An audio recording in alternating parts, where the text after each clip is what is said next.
Menteri Agraria dan Tata Ruang, Kepala BPN Nusron Wahid, menyampaikan hasil pertemuannya dengan Presiden Prabowo Subianto di Istana Merdeka Jakarta pada Rabu 28 Januari.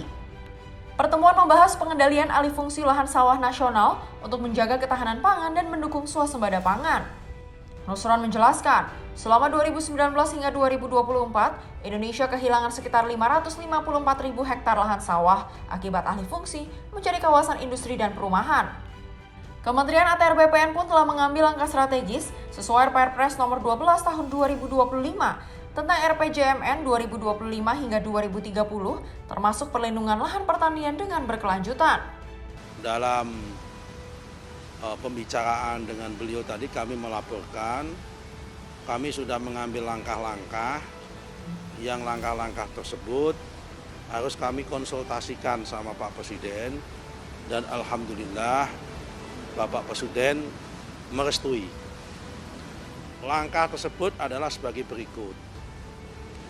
Kalau mengacu kepada Perpres nomor 12 tahun 2025 tentang rencana pembangunan jangka menengah tahun 2025 tahun 2030, di situ dinyatakan bahwa yang namanya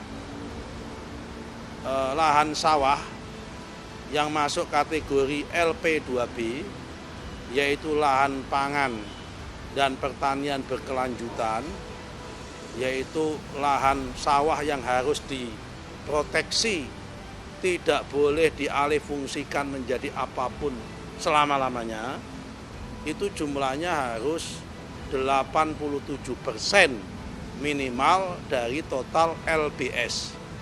LBS itu adalah lahan baku sawah.